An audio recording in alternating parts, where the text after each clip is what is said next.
السلام علیکم ورحمۃ اللہ وبرکاتہ۔ نحمدہ ونصلی علی رسولہ الکریم، اما بعد فاعوذ باللہ من الشیطان الرجیم، بسم اللہ الرحمن الرحیم۔ ربی اشرح لی صدری ویسر لی امری واحلل عقدۃ من لسانی یفقہوا قولی واجعل لی وزیرا من اہلی ربی زدنی علما اللہم فقہنا فی الدین اللہم انی اسألک علما نافعا وعملا متقبلا ورزقا طیبا اللہم انفعنا بما علمتنا وعلمنا ما ينفعنا وزدنا علما رب یسر ولا تعسر وتمم بالخیر وبک نستعین آمین یا رب العالمین۔ ہمارا ابھی صبر کا ٹاپک چل رہا ہے۔ حضرت عائشہ رضی اللہ تعالیٰ عنہا نے رسول اللہ صلی اللہ علیہ وآلہ وسلم سے تعاون کے بارے میں پوچھا تو آپ نے انہیں بتلایا یہ عذاب تھا جس پر اللہ تعالیٰ چاہتا اسے نازل فرماتا، اب اللہ نے اسے مومنوں کے لیے رحمت کا ذریعہ بنا دیا ہے۔ چنانچہ جو بندہ تعاون کی بیماری میں مبتلا ہو جائے اور وہ اپنے تعاون زدہ شہر ہی میں صبر کرتا ہوا ثواب آخرت کی نیت سے ٹھہرا رہے، اسے یقین ہو کہ اسے وہی کچھ پہنچے گا جو اللہ تعالیٰ نے اس کے لیے لکھ دیا ہے، تو ایسے شخص کے لیے شہید کی مثل اجر ہے۔ صحیح حدیث بخاری۔ تعاون یعنی اس قسم کی وبائی بیماری میں اللہ تعالیٰ کی تقدیر و مشیت پر ایمان رکھتے ہوئے اسی شہر میں ٹھہرے رہنا، اس میں مبتلا ہونے کی صورت میں جزا فضا اور گھبراہٹ کا اظہار نہ کرنا ایک مومن کو شہادت کے رتبے سے ہمکنار کر سکتا ہے۔ جیسے اور بھی بعض لوگوں کو یہ اجر ملے گا، مثلا غرق ہو کر مرنے والے کو، حالت زچگی میں فوت ہونے والی عورت کو، وغیرہ وغیرہ۔ یہ حکم اس لیے ہے تاکہ یہ وبائی مرض دوسرے شہروں میں نہ پھیلے۔ علاوہ ازیں دوسرے شہروں کے رہنے والوں کے لیے حکم ہے کہ وہ تعاون زدہ شہر میں جانے سے اجتناب کریں۔ اس سے معلوم ہوا کہ حفاظت اور علاج کے اسباب اختیار کرنا تقدیر الہی پر ایمان رکھنے کی منافی نہیں۔ اسی طرح مرض پر صبر اللہ تعالیٰ کی قضاء و قدر پر رضامندی کی دلیل ہے، جو کمال ایمان ہے۔ نمبر 4، اس سے یہ مترشح ہوتا ہے کہ شاید بیماری از خود متعدی ہوتی ہے، اس لیے تعاون میں مبتلا شخص کو دوسری جگہ جانے سے روکا گیا، جبکہ دوسری حدیث میں ہے کہ بیماری متعدی نہیں ہوتی۔ اس کی تطبیق یہ ہے کہ صد ذریعہ کے طور پر روکا گیا ہے کہ کوئی شخص کسی مرض میں مبتلا ہو جائے تو اس کا یہ عقیدہ نہ بن جائے کہ مجھے فلاں کی وجہ سے بیماری لاحق ہوئی۔ حضرت انس رضی اللہ تعالیٰ عنہ بیان کرتے ہیں کہ میں نے رسول اللہ صلی اللہ علیہ وآلہ وسلم کو یہ فرماتے ہوئے سنا کہ اللہ تعالیٰ فرماتا ہے کہ جب میں اپنے بندے کو اس کی دو پیاری چیزوں کے ذریعے سے یعنی آنکھوں سے محروم کر کے آزماؤں، پس وہ اس پر صبر کرے تو میں اس کے بدلے میں اسے جنت دوں گا۔ حدیث بخاری۔ یعنی آنکھیں اللہ تعالیٰ کی عظیم نعمت ہے۔ قرآن مجید میں اللہ تعالیٰ نے بطور احسان ان کا تذکرہ فرمایا۔ عدم بصارت، آنکھوں کا نہ ہونا دنیا میں بھی بہت بڑی محرومی ہے، اور اللہ تعالیٰ جزا بھی بقدر مشقت عطا فرماتا ہے، اسی لیے اس محرومی پر صبر بہت بڑا عمل ہے اور جس کی جزا جنت ہے، بشرط یہ کہ نبینا ایمان کی دولت سے مالا مال ہو۔ عطا بن ابی رباح کہتے ہیں کہ حضرت ابن عباس رضی اللہ تعالیٰ عنہما نے مجھ سے فرمایا کہ میں تجھے جنتی عورت نہ دکھلاؤں؟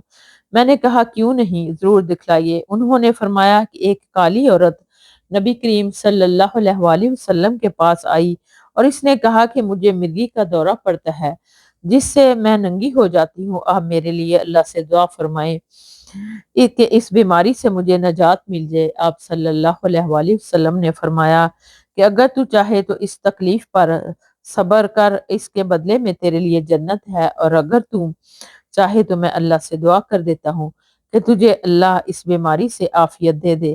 اس نے کہا کہ میں صبر ہی اختیار کرتی ہوں، تاہم دورے کے وقت میں ننگی ہو جاتی ہوں، آپ اللہ سے یہ دعا فرما دے کہ میں ننگی نہ ہوا کروں۔ چنانچہ آپ نے اس کے لیے دعا فرمائی۔ حدیث بخاری مسلم متفق علیہ۔ نمبر 1، رخصت کے مقابلے میں عزمیت کو اختیار کرنا، بشرط یہ کہ انسان سے استقلال کے ساتھ برداشت کر سکے، بہت اجر و ثواب کا کام ہے۔ اسی طرح علاج معالجے کے ساتھ بارگاہ الہی میں دعا سے بھی اجتناب نہ کیا جائے، دونوں کو اپنی اپنی اہمیت اور افادیت ہے۔ بیماری اور زمائش سے عافیت طلب کرنی چاہیے اور صحت کو غنیمت سمجھنا چاہیے۔ تاہم بیماری کی حالت میں صبر کیا جائے، اللہ اور ناشکری سے اجتناب کیا جائے، کیونکہ اس بیماری تو کم نہیں ہوئی، البتہ اللہ تعالیٰ کے ناراض ہوتا ہے۔ بیماری اگر طول پکڑ جائے تو اللہ تعالیٰ سے مایوس ہونے اور شکوہ کرنے کی بجائے تقدیر پر راضی رہنا چاہیے۔ نمبر 3، کسی سے دعا کروانا صبر کے خلاف نہیں، تاہم دور حاضر میں مشکل کے وقت مزاروں اور قبروں پر جانا کسی صورت بھی جائز نہیں۔ خاتون کے عقیدے کا بھی علم ہوتا ہے کہ اس نے رسول اکرم صلی اللہ علیہ وآلہ وسلم سے یہ نہیں کہا کہ مجھے درست کر دیں، بلکہ یہ کہا کہ اللہ سے دعا کریں مجھے درست کر دیں، کیونکہ وہ جانتی تھی کہ صحت اللہ تعالیٰ ہی دے سکتا ہے، ہر قسم کے اختیارات اسی کے پاس ہیں، اس کے علاوہ کوئی مختار کل، کوئی مشکل کشا اور حاجت روا نہیں ہے۔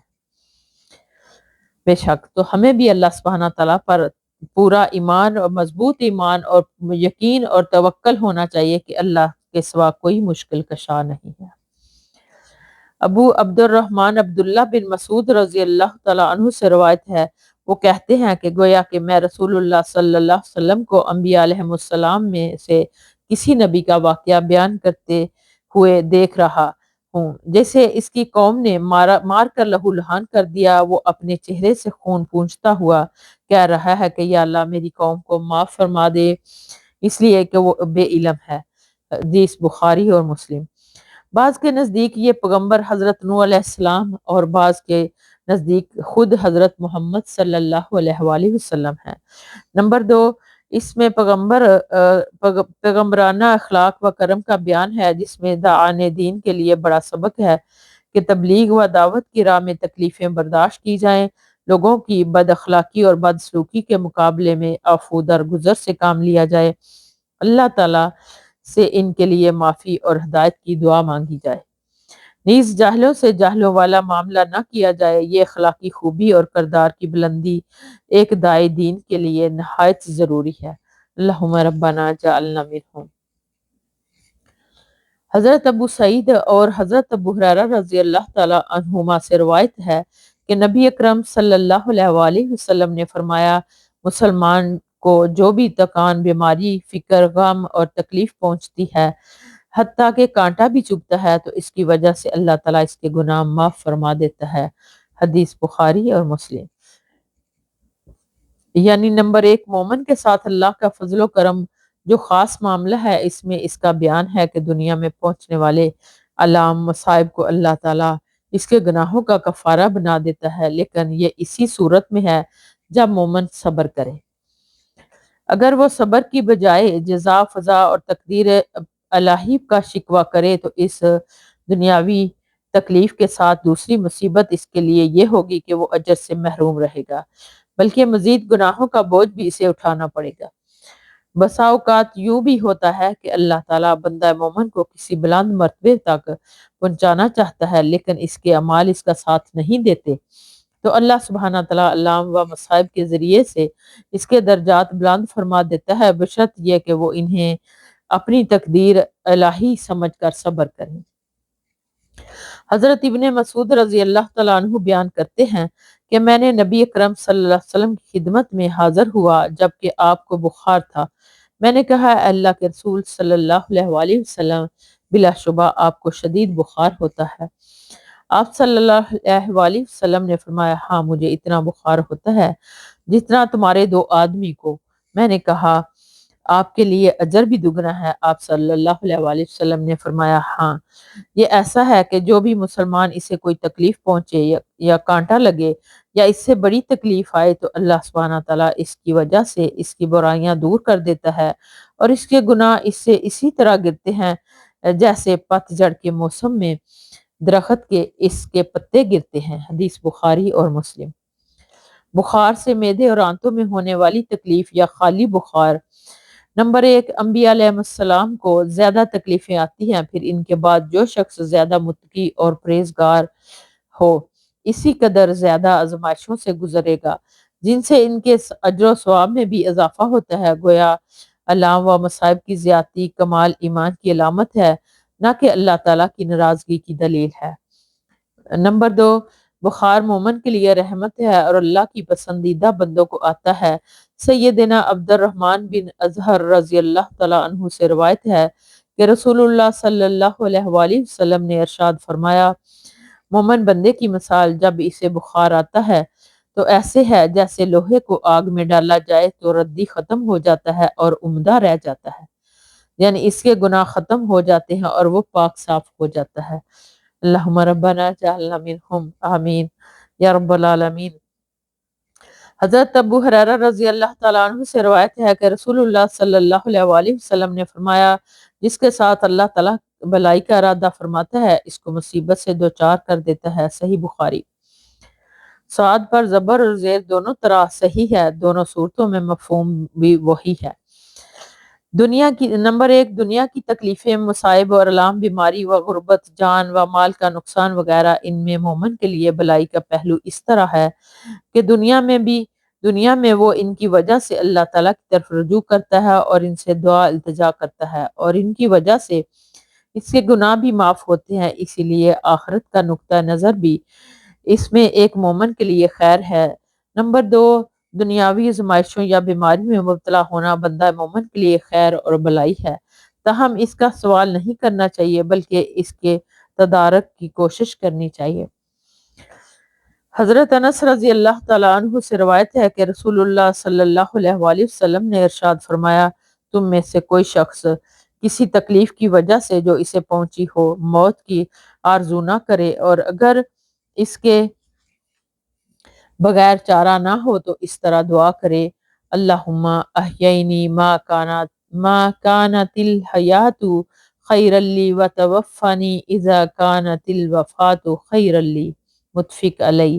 یعنی اے اللہ تو مجھے اس وقت تک زندہ رکھ جب تک زندگی میرے لیے بہتر ہو، اور اس وقت مجھے فوت کر دے جب وفات میرے لیے بہتر ہو، متفق علیہ۔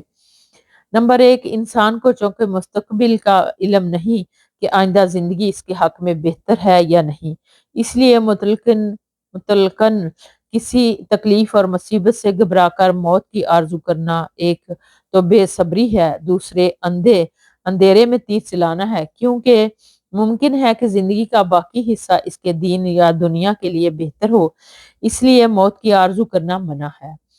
شہادت کی یا کسی مقدس جگہ میں مرنے کی آرزو کرنا جائز ہے، کیونکہ یہ مسئلہ زیر بحث سے مختلف چیز ہے۔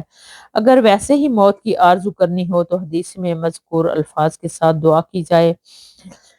حضرت ابو عبداللہ خباب بن ارت رضی اللہ تعالیٰ عنہ بیان کرتے ہیں کہ ہم نے رسول اللہ صلی اللہ علیہ وآلہ وسلم سے شکایت کی کہ جب آپ خانہ کعبہ کے سائے میں ایک چادر کا تکیہ بنائے استراحت فرما رہے تھے، ہم نے کہا ہمارے لیے اللہ سے مدد طلب کیوں نہیں فرماتے، ہمارے لیے دعا کیوں نہیں کرتے؟ آپ صلی اللہ علیہ وآلہ وسلم نے فرمایا، تمہیں معلوم ہونا چاہیے کہ تم سے پہلے لوگوں کا یہ حال ہوتا تھا کہ آدمی پکڑ کر لایا جاتا اور اس کے لیے زمین میں گڑھا کھود کر اس میں کھڑا کر دیا جاتا، پھر اس کے سر پر آرا چلا کر اسے 2 ٹکڑے کر دیے جاتے اور لوہے کی کنگیاں اس کے جسم پر پھیری جاتی جس سے اس کا گوشت اور ہڈیاں تک متاثر ہوتی، لیکن یہ آزمائشیں اسے اس کی دین سے نہ پھیرتی، اس لیے گھبرانے کی ضرورت نہیں۔ اللہ کی قسم اللہ سبحانہ تعالیٰ اس معاملے کو ضرور مکمل فرمائے گا، دین اسلام کو غالب کرے گا، یہاں تک کہ ایک سوار مسافر صنعاء سے حضر موت تک اکیلا سفر کرے گا، لیکن اسے اللہ کے سوا کسی کا ڈر، اور اسی طرح اسے اپنی بکریوں پر بھیڑیے کے سوا کسی کا خوف نہیں ہوگا، لیکن تم جلد بازی سے کام لے رہے ہو۔ حدیث بخاری۔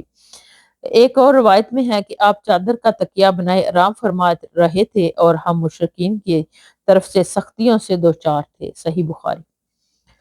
نمبر 1، دین کی راہ میں تکلیفوں کا آنا کسی ایک دور کے ساتھ خاص نہیں، ہر جگہ اور ہر دور میں اہل دین آزمائش کی بھٹیوں سے گزرے اور کندن بن کر نکلے۔ اسی لیے آزمائشوں سے گھبرانا کسی مومن کا شیوا نہیں۔ دین اسلام کے غلبے کی نوید اور امن سلامتی کی خوشخبری اور دور خیر القرون میں یہ پیش گوئیاں ظہور پذیر ہوئیں، جس کا لوگوں نے مشاہدہ کیا، اور اب بھی جہاں اسلام کا نفاذ ہے وہاں امن سلامتی اس معاشرے کا امتیاز ہے۔ جیسے کہ سعودی عرب میں نمبر 3 اہل ایمان کے صبر و استقلال کے واقعات بیان کرنا پسندیدہ امر ہے۔ اس سے ایمان کو بلیدگی ملتی ہے اور اپنی کم مائگی کا احساس بھی ہوتا ہے۔ نمبر 4 اللہ سبحانہ تعالیٰ کی زمین میں حدود اللہ کا قیام امن سلامتی کی ضمانت ہے، اور اس سے خیر و برکت کا نزول ہوتا ہے۔ ابن عمر رضی اللہ تعالیٰ عنہ سے مروی ہے کہ رسول اکرم صلی اللہ علیہ وآلہ وسلم نے فرمایا کہ زمین میں ایک مجرم کو حد لگانا زمین والوں کے لیے 40 دن بارش برسنے سے بہتر ہے۔ سنن ابن ماجہ الحدود حدیث 2538۔ یعنی حضرت ابن مسعود رضی اللہ تعالیٰ عنہ سے روایت ہے کہ جب حنین کا دن تھا، یعنی جنگ حنین کا واقعہ ہے، کہ رسول اللہ صلی اللہ علیہ وآلہ وسلم نے مال غنیمت کی تقسیم میں کچھ لوگوں کو تالیف کلب کے طور پر ترجیح دی، یعنی انہیں دوسرے لوگوں کے مقابلے میں زیادہ اچھا مال عطا کیا۔ چنانچہ آپ نے اقرا بن حابس کو 100 اونٹ دیے اور عینہ بن حسن کو بھی اس کے مثل دیے، اور بعض اشراف عرب کو آپ نے عطیے دیے اور انہیں بھی ان کے اس روز تقسیم میں ترجیح دی۔ ایک شخص نے یہ دیکھ کر کہا کہ اللہ کی قسم، اس تقسیم میں عدل کے تقاضے پورے نہیں کیے گئے اور اللہ کی رضامندی اس میں پیش نظر نہیں رکھی گئی۔ حضرت ابن مسعود فرماتے ہیں کہ میں نے کہا کہ اللہ کی قسم، میں رسول اللہ صلی اللہ علیہ وآلہ وسلم کو ضرور بتاؤں گا، آگاہ کروں گا۔ چنانچہ میں آپ صلی اللہ علیہ وسلم کی خدمت میں حاضر ہوا اور اس شخص نے جو کچھ کہا تھا عرض کیا۔ چنانچہ رسول اللہ صلی اللہ علیہ وآلہ وسلم کا چہرہ مبارک متغیر ہو گیا، حتیٰ کہ وہ ایسے ہو گیا جیسے سرخ رنگ ہے۔ پھر آپ نے فرمایا کہ پھر کون انصاف کرے گا جب اللہ اور اس کا رسول انصاف نہیں کرے گا؟ پھر مزید فرمایا کہ اللہ تعالیٰ موسیٰ علیہ السلام پر رحم فرمائے کہ انہیں اس سے بھی زیادہ ایذائیں پہنچائی گئی تھی، لیکن انہوں نے صبر کیا۔ تو میں بھی اپنے دل میں کہا یقیناً میں آئندہ آپ صلی اللہ علیہ وسلم تک کوئی بات نہیں پہنچاؤں گا۔ حدیث بخاری اور مسلم۔ نمبر 1 امام اور خلیفہ وقت کو یہ حق حاصل ہے کہ وہ حالات، ضروریات اور تقاضے کے وقت مطابق نو مسلمان یا دیگر ذی وجاہت اور صاحب اثر و سوء کو تالیف کلب کے طور پر دوسرے مسلمانوں کے مقابلے میں زیادہ دے۔ نمبر 2 یہ اعتراض کرنے والا ایک منافق تھا۔ مخلص مسلمانوں کو تو حاشیہ خیال میں بھی نبی کریم صلی اللہ علیہ وسلم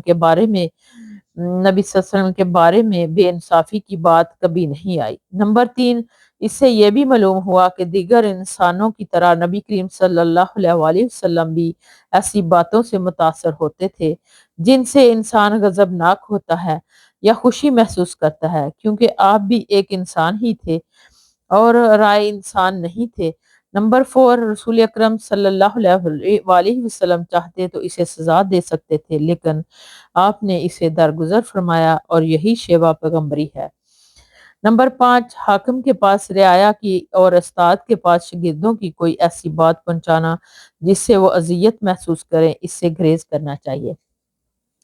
رسول اکرم صلی اللہ علیہ وآلہ وسلم کی شان میں گستاخی کرنے والے کو خود سزا دینے کی بجائے حکومت تک یہ بات پہنچانی چاہیے کہ کیونکہ قانون ہاتھ میں لینے سے بدمغزی پیدا ہوتی ہے۔ علماء اور حکام کو چاہیے کہ لوگوں کی باتیں برداشت کریں اور صبر و حلم کا مظاہرہ کریں، احسن انداز میں ان کی اصلاح کی کوشش کریں۔ تو ہمیں بھی اللہ سبحانہ تعالیٰ توفیق دے کہ ہم اگر کسی سے کوئی غلطی ہو جائے تو اس کی اصلاح کریں ایسے انداز سے جیسا کہ اللہ کے پیارے نبی صلی اللہ علیہ وآلہ وسلم نے فرمایا۔ وآخر دعوانا ان الحمد للہ رب العالمین، سبحانک اللہم وبحمدک نشہد ان لا الہ الا انت نستغفرک ونتوب الیک۔ السلام علیکم ورحمۃ اللہ وبرکاتہ۔